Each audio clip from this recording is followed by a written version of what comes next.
Rest in peace, Big T. I share this sad story with you today to help in our healing process and to remember our good mate and fellow miner Big T on this, the 3rd anniversary of his passing. My hope is to encourage you and your mates, your dad, hubby, boyfriend, brothers, son, uncle, pop, and even your boss to get checked out. This has changed at least one of Tony's mates. He is now fit and healthy and looking forward to living a long and full life. That's what we all want, right? Get a little bit healthier, drink a bit less, be more active and go to the bloody doctor when things aren't right, and for your checkups. This goes for us too, ladies. Hello and welcome to another Beers with a Miner audio blog. No time to read? Listen in as I read and then discuss blog posts from the madmumsy.com website. Today is episode 10.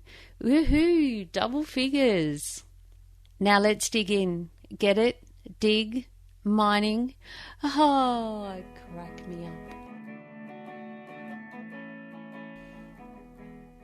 Rest in peace, Big T. Aussie or Tony, depending what you called him. Lessons learned. Look after you. Sadly, he is now one of our angels watching over us all.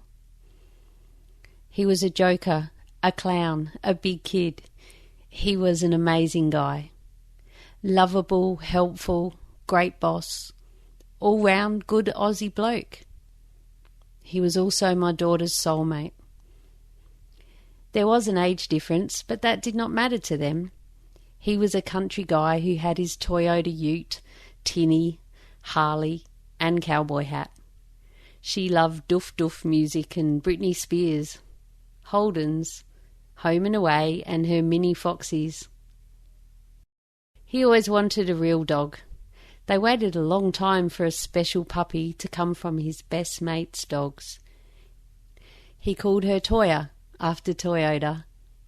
She was to sleep outside, go on the back of the ute and get a kick in the guts every now and again if she played up. It sounds terrible in hindsight, but I'm sure it was said like an old bush saying. When Toya was a puppy and first arrived home, Tony went out to work for a week. By the time he came back from shift, she was sleeping on the bed with my daughter and her 2 little mini Foxies. He said he knew that was going to happen. Not much changed. Lucky they had a king-size bed because they all slept on it. Tony was happy in spirit, but not in heart, as it turned out. The signs were all there. He used to sweat a lot and tire quite easily. They went to the doctor, who asked him to make a promise. You have this lovely young lady to live for now. Promise me and her you will go to the cardiologist next break. Sadly, he did not make that appointment. He did not come home next break. At the end of a long night shift, his heart gave up on the pit floor at the new Central Queensland coal mine, Daunia. I cannot imagine what it was like for his crew. Who found him? Try to wake him up, perform CPR, call the emergency, wait for help to arrive, and then find out that he had died. Watch his body being removed after hours laying dormant, waiting for paperwork and procedures. Close the mine. For how long? The police came to my house looking for my daughter, Tony's next of kin, but she was at her sister's on a holiday. I had to ring and tell her the horrendous news. That was the hardest thing I have ever had to do. She just kept saying, "What do you mean? What do you mean? What do you mean?" That saying still haunts me. She fainted on the floor in front of her sister and son, who still didn't know what had happened. I had to repeat the news. It was heart-wrenching for all concerned. Tony's work were great. They sent representatives to speak about one of their own supervisors at his funeral. I believe they also paid for drinks at the wake as they met his family and shared stories of what a great guy he truly was. They also offered us counselling if we needed and were in contact regularly, especially in those initial stages. The funeral was down Brisbane way and many of his workmates could not make it. They wanted to get together and have their own memorial service at the Cuttable pub, one of his favourite watering holes. I was honoured to see the love and genuine heartbreak of a great workmate and boss taken too soon. The care and concern for my daughter from the people that day was amazing, and I thank you all so much.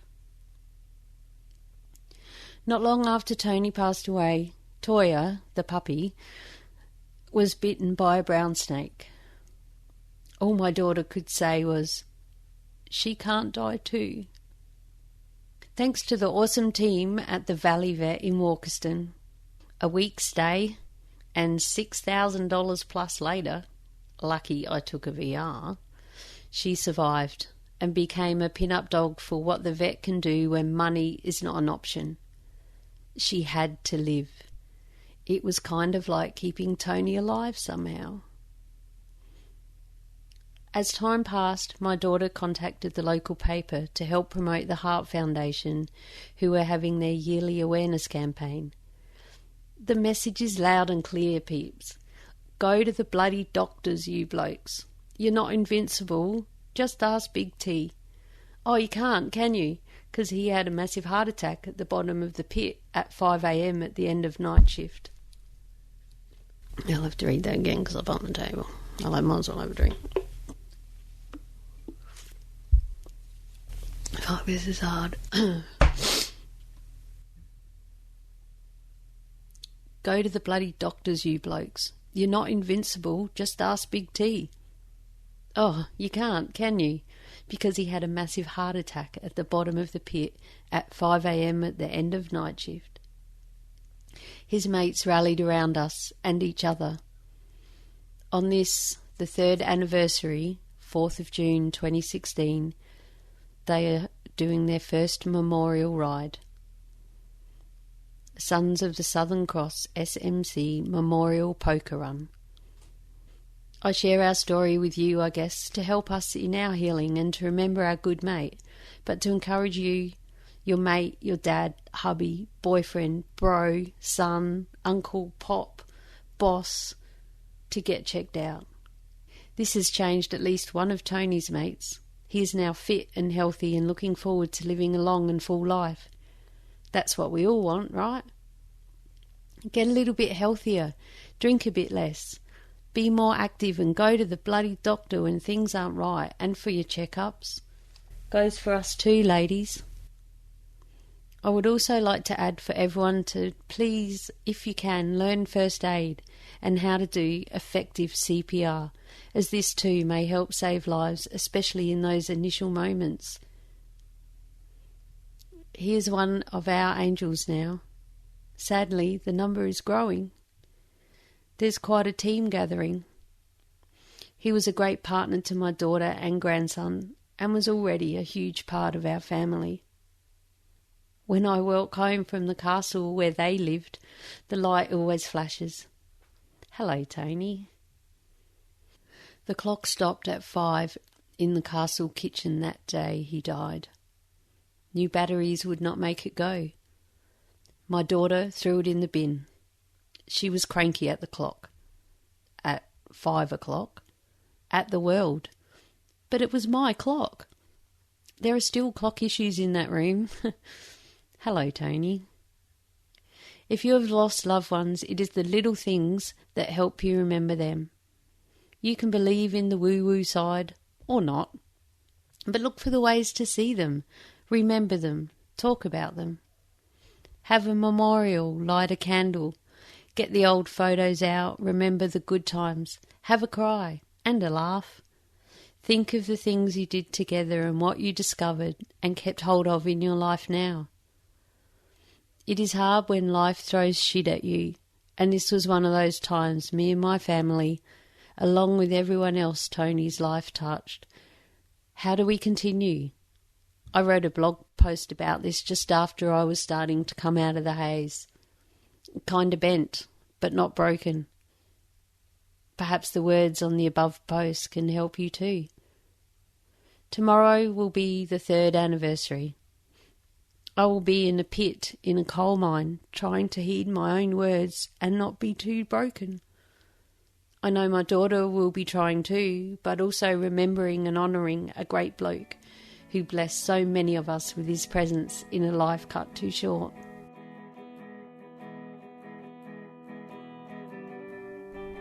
So that was the blog post that I wrote about our 3rd anniversary for Tony's passing. It was very hard to read. I don't know if you could feel that, but Miss Mad Mumsy, who's very emotional and cries at the drop of the hat, I held it together, and maybe because I had a couple of cries yesterday, because it was actually yesterday now. And I will be going to that memorial ride and catching up with Tony's mates and see how they're all doing, and no doubt tell some nice stories about him again. They call him Big T, and a few people call him OC, I guess because of O'Connor being his last name. Yesterday when I was at work, I found out that the mine where it happened, Dornier, actually named a dam after Tony. It's called O'Connor's Dam. That's a great way to honour him and help his workmates to remember. That's the sort of thing we can talk about in the upcoming podcasts in these series, is how to remember and how to honour people when times have been tough, and how workmates can get through things together. So, this is how we do it here on Beers with a Miner. I'm honoured to have a beer with you, Tony. So let's crack a can and cheers, mate. It's been a pleasure.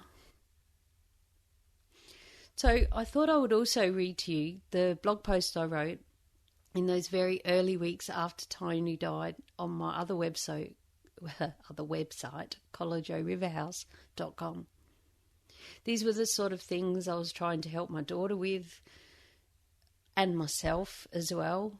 And, you know, we've just got to try and one of these days you've got to get off the bed and get on with it and find the reasons to do that. So I thought that I would also read that blog post in this episode 10. Of course, remember, you can check out the show notes with the links, plenty of pictures. There's a video there of Toya in the vets talking. It was a great sign that she was alive. We could hear her talking. The vet said she knew we were there. And she was going, oh, she wasn't a dog that did that. So that was a really huge moment in that week where it was touch and go the whole way, whether she could survive or not. So head to the show notes, madmumsy.com/beers10. That's the number 10, double figures. Okay, I'll read this blog post called Kinda Bent, but Not Broken.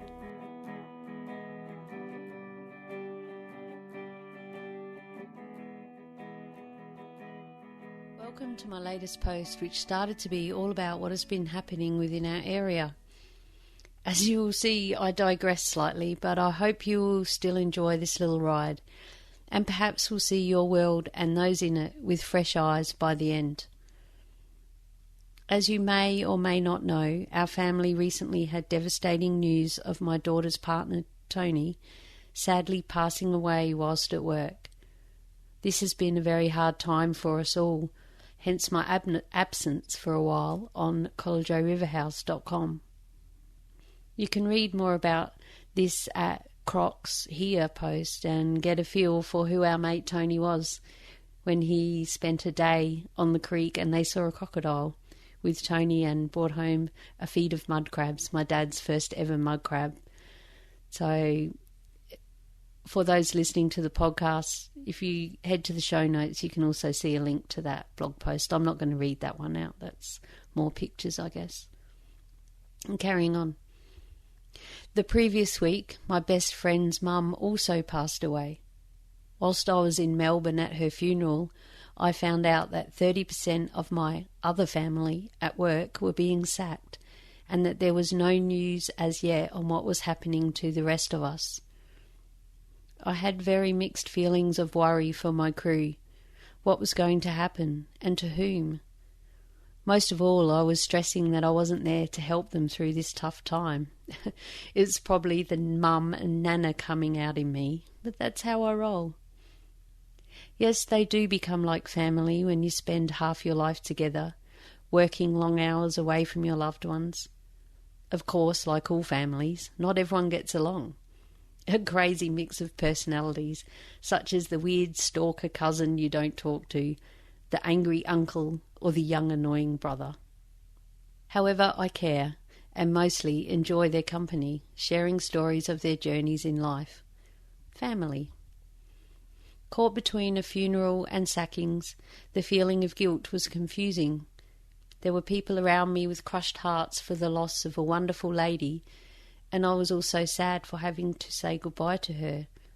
At the same time, I was stressing about work. Was that wrong? Then, 2 weeks later, those crushed hearts were too close to home, mine being one of them, having to tell my daughter the bad news, travelling for yet another funeral and more broken people. How do we cope with this? In my opinion, it's okay to wallow in self-pity. Curl yourself up in a ball and scream out, "Why?" Eat crappy food or don't eat at all. Drink too much. Cry and cry and cry. Get angry. Be a sloth, feral, don't care what you look like. Hide inside away from the world. Let your car look dirty and let your car look dirty and abandoned. Mine certainly was. Not to want to talk to anyone. Emotional posts on Facebook. Perhaps hoping your lost loved one is reading it. But this state cannot last forever. We need to become bent, not broken. Life goes on. Eventually we have to come back, one day at a time. For me, it is now that time. I am forever grateful for the support, love and caring from our family, friends and the locals in our beautiful area. Thank you so much. I'm returning to work this week in a very fragile state. The support I felt from my other family was amazing. Thank you also, guys. Some long-lasting new friendships have also developed as my tribe continues to change, grow, evolve and renew. I look forward to getting to know these new special people in the coming weeks, months and years.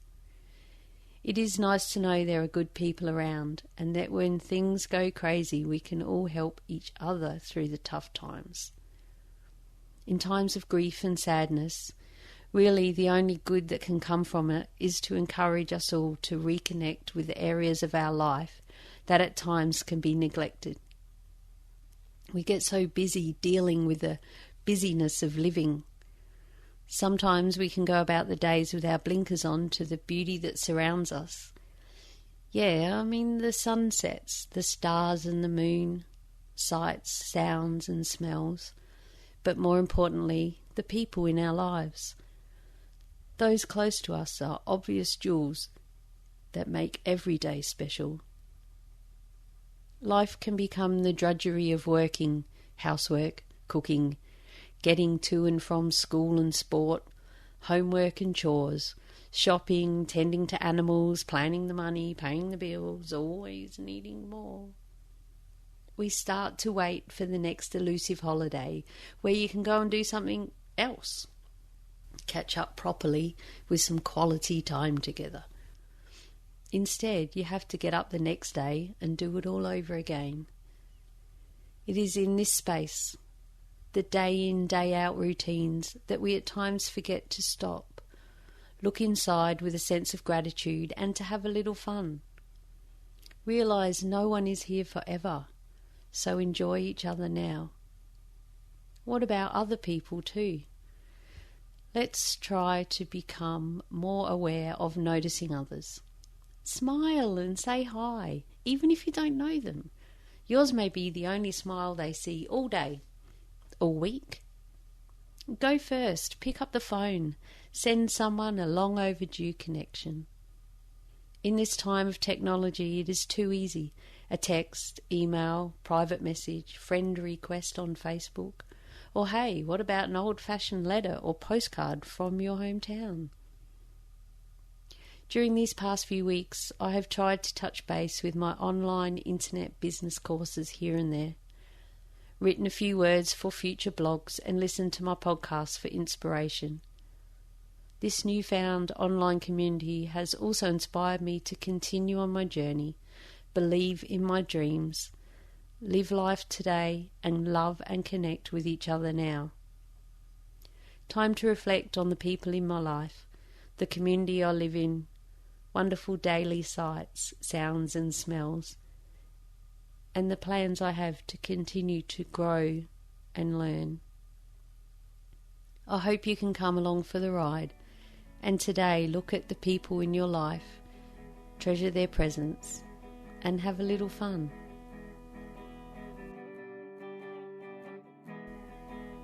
So now, after listening to that, I hope you understand what I meant about being kind of bent, not broken. We're still not right, but we're not snapped in half and smashed up all over the floor. I chose to share that with you now because perhaps you too are going through some tough times, or someone else you know is. How do you cope? I'd love to hear from you. Head to the show notes to share your ideas.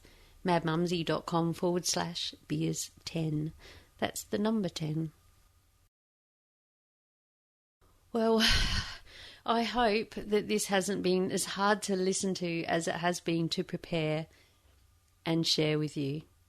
This 3rd anniversary has inspired me to do a series of podcasts on what we can do when we have bad days or life turns to shit, which invariably it does, right? In upcoming episodes, you can expect to hear my thoughts and tips. Meet Jodie, a life coach. The Hard Hat Mentor will be back, and I'm working on chatting to a straight-talking doctor to tell us what to be on the lookout for. I have also discovered that there are many fantastic groups and networks that are doing awesome work to help us miners.